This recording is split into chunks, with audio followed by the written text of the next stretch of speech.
Oh wait, didn't see you there. I'm Clayton, and we're from the Chicas, and I have an introduction for you. Yeah, what's up, dude? Oh, you want to learn what diversity is? Yeah, I think I can help you with that. Just give me a second. Diversity is defined as differences among members. There are many different ways in which members of a group can differ from one another, from how members learn, to personality differences, to differences of opinion. An important reason small groups assemble is to capture diverse views. So a popular classification system that looks into personality characteristics is a Myers-Briggs Type Indicator, or MBTI for short. The classification system was developed by Isabel and Catherine Briggs, who based the work off of psychologist Carl Jung. This system works by looking at 4 dimensions that relate to how individuals interact with the world. The MBTI assesses our preferences, describes the characteristics we display, and the behaviors in which we are most comfortable as individuals. So to go over 2 main personality types, one must first learn what an introvert and an extrovert is. An introvert is usually more shy and closed off, while an extrovert is usually more social and outgoing. Both have different strengths, though. An introvert is usually good at working independently, careful before acting, and pays attention to details and facts. An extrovert, on the other hand, interacts well with others, is an active doer, and is very outgoing and open. Weaknesses that come along with being an introvert include being unsocial, missing opportunities to act, and not noticing others' feelings, while an extrovert may be impulsive, inattentive, and lacking patience. I'm going to be talking about why knowing the different personalities is important. Knowing the different personalities is very important while working in a small group. Being informed of differences in people will help resolve conflicts before they begin. Knowing how to work with others is very important in a group setting. Different personalities work differently and may not meet your expectations that you had. It will also help ease tension by making the atmosphere of the group suitable for all the personalities present. Without accepting other personalities, a group is bound to face many issues. And now I'm going to talk about the reflection of our group's experience. As I've worked with my group, I've seen many personalities come out. For example, in the beginning, Clayton was quiet and introverted, but in reality, he is an extreme extrovert and can be quite a distraction at times. Hannah, on the other hand, is more of a judger rather than perceiver and likes having plans figured out and problems solved as they arise. All these qualities are wonderful to have and make our group dynamic a diverse and effective one. Now I'm going to pass it off to Bekah to talk about her subject. Okay, thank you, Maddie. And now I'm going to talk a bit about how it's benefited our group and how it would benefit groups outside of the classroom setting. And diversity within personality types has helped our group develop an identity that's unique to us. We are able to create this group identity through fantasy, which, according to communicating in groups, is group discussion that is not focused on the present task. It is through fantasy that we are able to become acquainted with one another and appreciate the value of diversity. At the beginning of group formation, we quickly learned that Kylee was a little more introverted than the rest of the group, and we adjusted accordingly. Clayton is significantly more extroverted, and this seemingly opposite pair are 2 that get along the best. Our group meetings were the right combination of work and play due to the balance of different personalities within the group.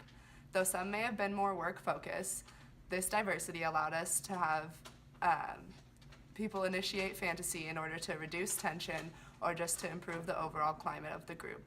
Learning about diversity showed us that we cannot deal with each individual in the same way. People are unique and need to be treated accordingly. Our knowledge allowed us to ease tensions and increase understanding of the group holistically as well as individually. Okay, now I'm going to talk a little bit about how it's beneficial outside of this group communications class. Diversity within personality types is something you can see anywhere and everywhere. Any group that you participate in is going to be different in some aspects of personality, and groups will have to adjust accordingly. Groups need this diversity in order to function, and there are strengths and weaknesses that come with each trait. Other group work will require an understanding of how diversity can affect groups and how one can use a Myers-Briggs type of analysis in order to recognize how the group can be most efficient. Groups can use communication in order to build collective competence and talk openly about differences. Jobs and other group work require some sort of knowledge of diversity and personality in order to be efficient, effective, and enjoyable for those participating. According to communicating in groups, introverts work independently, extroverts work well with others, sensors pay attention to detail, and intuitors like complicated problems. While thinkers are more logical, feelers are considerate to the feelings of others, and perceivers are flexible.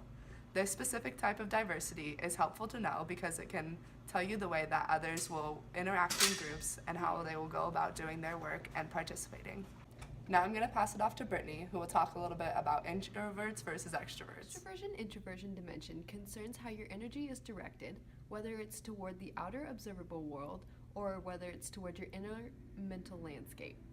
Extroverts direct their energy to the outer world, are very outgoing, and get along well with others. They need a lot of stimulation and often express emotions openly. Extroverts like variety, action, and achievement, and they often do well in school. Typically, they have a relaxed, confident, understandable, and accessible attitude. Extroverts prefer to work in groups rather than alone. If you're an extrovert, the following statements generally apply. I am seen as an outgoing or people person. I have a wide range of friends and know lots of people. And I sometimes jump too quickly into an activity and don't allow enough time to think it through. Introverts keep their energy directed within themselves. They prefer to work independently rather than with a group. They need very little external stimulation. In fact, they are easily overstimulated. They bottle up emotions and are very deep thinkers. Introverts have reserved, subtle, and impenetrable attitudes. The following statements usually apply to introverts. I am seen as reflective or reserved. I prefer to know just a few people well, and sometimes I spend too much time reflecting and don't move into action quickly enough. When working in groups, extroverts don't come to group meetings with mind made up. They use the discussion to figure out how they think about a topic, whereas introverts come to meeting having thought carefully about how they feel about a topic and are often impatient with the out loud thinking of extroverts. Having both personality types in one group makes it hard for the introverts to be active in group discussion. The extroverts often take charge of discussion because they are more comfortable speaking in front of groups, which can be a problem because introverts may not speak up about their ideas or against ones that they don't think are good ideas. But it's also good because the extroverts are better at keeping discussion moving and making sure the group is working efficiently. Now Sam will talk about sensing and intuiting. Hi, I'm going to be talking about sensing versus intuiting. Sensing versus intuiting refers to how people process data. Sensing people focus on the present. They are here and now people. They focus on the factual information, and they process information through the 5 senses. They see things as they are, and they are concrete thinkers. Intuiting people focus on the future and possibilities.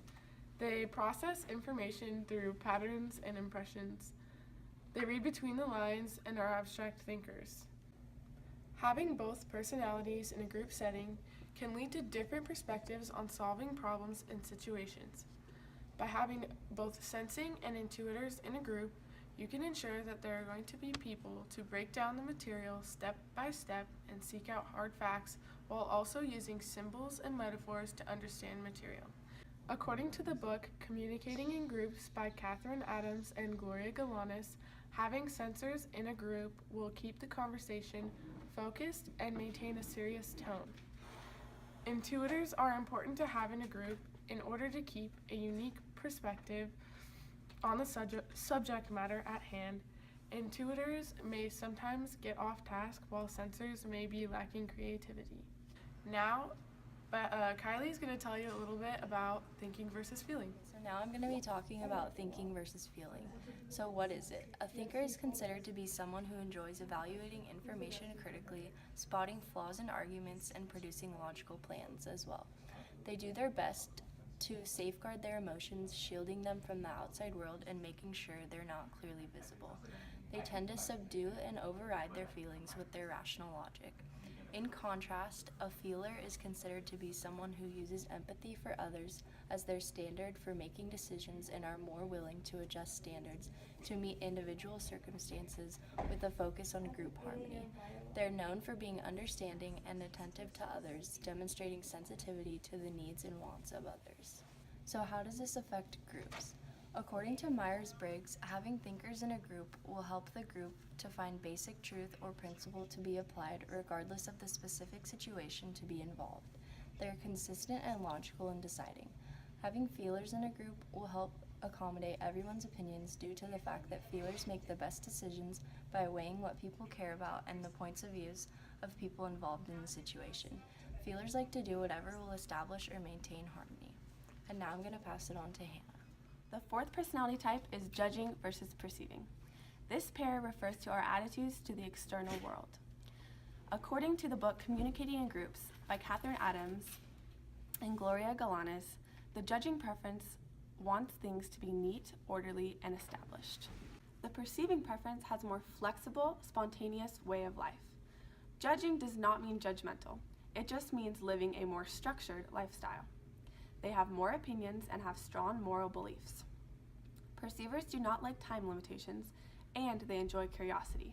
This means that perceiving types often will be unorganized, and judgers think that perceivers are messy and unreliable. Perceivers think that judgers are rigid and rushed. Some examples of judging are making a list of things to do, scheduling things in advance, and bringing closure to an issue. Some examples of perceiving are postponing decisions, acting spontaneously, and doing things at the last minute. So to conclude our video, we just wanted to say that future students should know that this concept is extremely important to group dynamics. As a group, we learned a lot about diversity and how to work through it. Some of us are planners, and some of us like to just plan it as it happens. We learned to appreciate the diversity in our group and use it to our advantage. It is okay that not everyone in the group is the same, and that the group may have a lot of personality diversity. Working with diversity requires mindful communication, which is communication open to multiple perspectives. Everyone should respect this diversity and value for what it brings to the group. And that is our presentation. Thanks for watching!